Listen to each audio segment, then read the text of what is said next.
Hi, everyone. Welcome to another episode of Live Now, where Filippo and I talk about cars that are live now on Cars and Bids. And this week, we're talking about daily drivers. Favorite topic. But before we dive into that, last week, we posted in the community tab about people could vote on the cars that we chose for sports cars. And Filippo, I have to say, I doff my hat to you.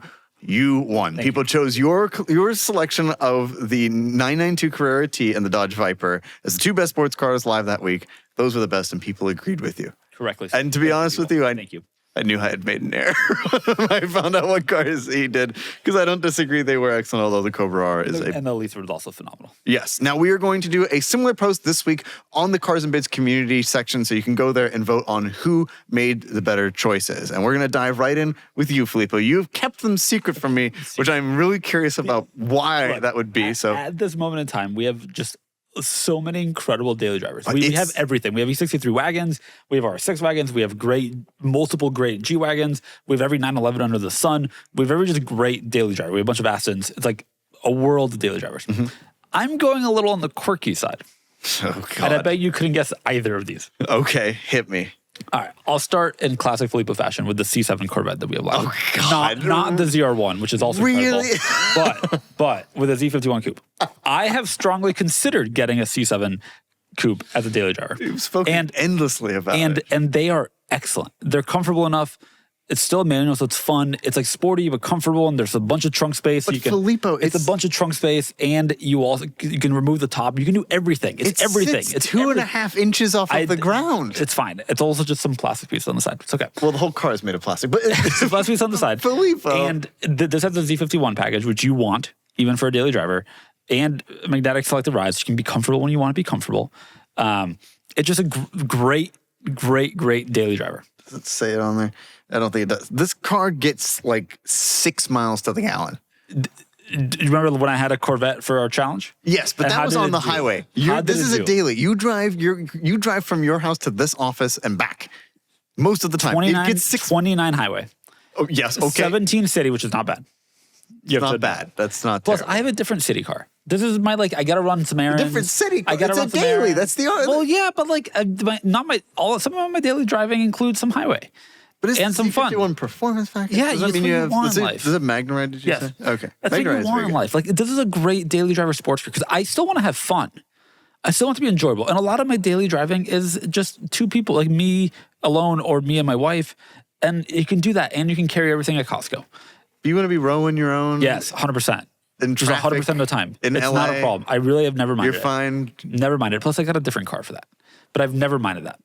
Ever. Interesting.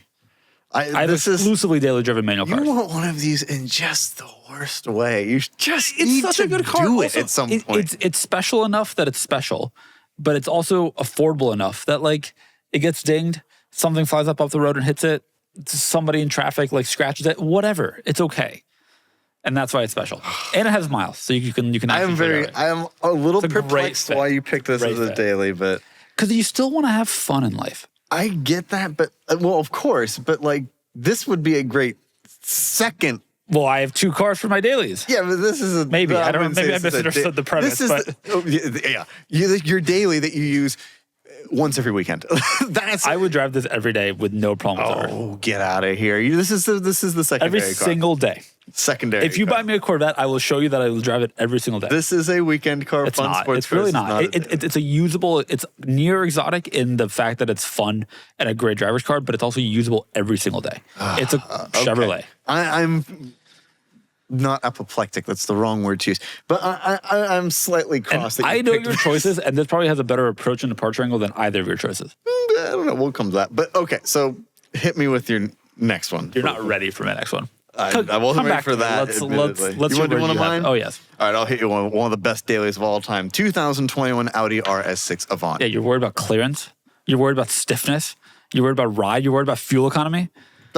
You're worried about fuel economy? To be clear, I have never worried about any of those things. But this combined the 17, which is a city of the Corvette. There's a less fuel efficient car. This car is designed for practicality and daily activity use. The hatchback of a C7?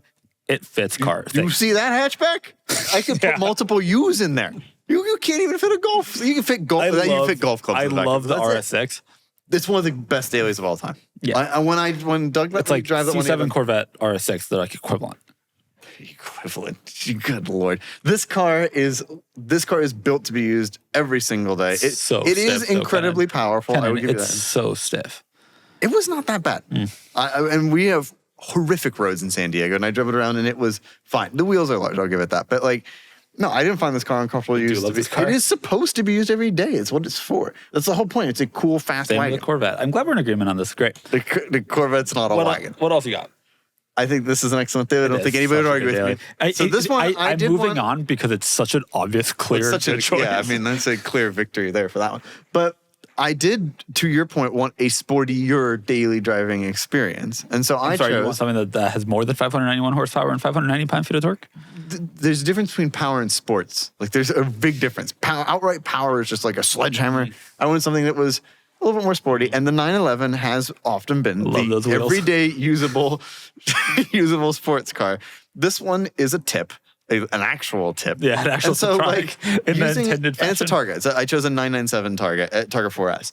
This car is a nice blend of everything. I love the color combination. It's also, I think that I've never owned an automatic car. Only manuals my whole life, for now. But I haven't. And I've realized that not every situation does having a manual transmission make it better. And so I think that like actually having an automatic 996 has some appeal to it. Or 997 has some appeal to it. And Emilio, you talked about it not having ground clearance. That's more than the Corvette by a lot. And I suspect it would get around dips here in San Diego. And credit to you, you also chose a hatchback. And yes, two. Nobody knows this, but it's a hatchback. It is, yes. Nobody knows that because nobody's ever seen one of these. But yes, it is a hatchback. And it's small, maneuverable. This would be more fun to use on like twisty little roads and like taking it tennis, stuff like that. Does it have somehow 105 less horsepower than the Corvette? Sure. It weighs a lot less too. I mean, not a chance. I suspect that it is. The Corvette is made of plastic. Now, if you want to see what Ken and I's conversation look like in real life, here you are. Yeah, this is genuinely how he and I converse. 300 to 3,500 pounds, depending on spec. 997 Targa, yeah, including the weight, heavy glass roof panel, is about the same actually, 3,700 or 3,200, 3,300. So same weight and 105 horsepower less. Fun. I love this choice. This is an exceptional choice. I have the sledgehammer, but unfortunately, I have the scalpel. I have the two, and they're both usable every single day, and they're both relatively practical. And if I don't like people, I can put them in the rear seats of the 997. But very practical. Now, what have you smugly chosen? Unfortunately, you've lost the daily driver game. Oh, come on. What did you pick? Please look up the words LTI TXII. What? Oh, come on. A British cat. No. This is, in fact, the LTI TXII London Taxi Executive Sedan. But it is a U.S. spec model. What? Somehow. What? I don't understand how. This? It is a left-hand drive American market car.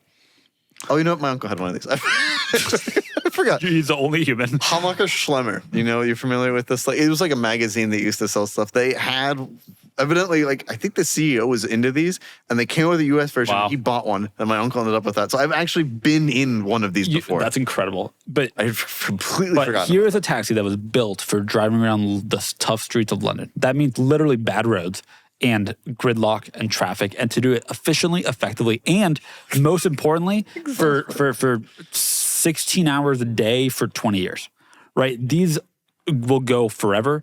They're reliable. They're dependable. They're comfortable because they were built to be all of those things. And is there a better daily driver than that? No, there is not. Now, I've been in this car. Let me tell you something. Comfort's not the word that comes to mind. What are you talking about? Go to the interior. It was the ride quality. Especially go a couple pictures. That seems so comfortable. Yeah, perfectly vertical. In great British car tradition. People sit in that car. The driver sits in that car for 12 hours a day, driving around traffic. And you know what? They're not tired at the end. It's a fatigue fighting car. Yep. Yeah. Because it was designed to be. It's just some caveat. And wet as shit, isn't it? It's just driving around. And if you need to carry passengers, they have a beautiful compartment. Those seats are so thin and badly padded. You need to have a beautiful compartment to do so. They have a beautiful quilted-ish headliner. This car only has 13,000 miles. It's got a fire extinguisher. Oh, it does come with the hat. And in case you have friends that are in a wheelchair, it does have wheelchair access. Well, you got me there. I will give you that. Do either of your cars have wheelchair access? No, they don't. And this car only has 13,000 miles. So, yeah, 13,000. And it is a London executive sedan. Look, I mean, like, driving around a city, let's say your commute is all city, you do it in this car, it's just the best possible option. I know you And I'm not think even that, wrong. But I can't explain to you the level to which you are wrong about this car. They are so bad. I'm sorry, go to picture 73, please. Let's say that potentially you need, I don't know, a spare tire. Well, I found it for you. It's in the trunk, easily accessible, because sometimes when you're daily driving, you do get a flat. Easy to fix. Well, yeah, daily driving. You're not daily driving others. You're daily driving yourself. And so you're just going to throw stuff in the cabin as your trunk. What is a taxi driver doing? They're driving themselves. Well, think about it. Yes, but what is their purpose? To drive others. That's the purpose of a taxi. Plus, you can fit 6 people or 4 people plus yourself, 5 people plus yourself. I know you usually have that stipulation, but for whatever reason, you need to carry like 9 people. And you can because they're little fold-down rear-facing seats. This is one of the most insane... Just like my station wagon. They're fold-down rear-facing seats. You've tried to make an argument with this one, and my limited experience with it have failed. Will agree with me because this is the ultimate daily driver. This and a C7 Corvette would be my... God. Somewhat ironically, but not really ironically, dream garage. You know what you could do? Let's say that I have a dog. She's getting a little older. If she gets older and older, there's a little ramp to get her into it. That's sweet. My dog Cassie would love it. That's sweet. I think Cassie might like my cars better. She would not like. I don't think she'd like any of these cars. But really, the question is, what do you think? Go to the Cars and Bits community. Let us know. A C7 and a literal London taxi cab that is somehow a US spec model. We'll have a link to the post in the description below. You can go there directly. But let us know. One of them is a stick. One of them is a stick. And if you want to sell your interesting enthuoside car, of course, you can do so. Or your daily driver that I think would be cool. Yes, on carsandbids.com. It's a wide category. This was a lot to take in. Goodbye, everyone. To tell Kennan ahead of time. Thank you for watching. Goodbye.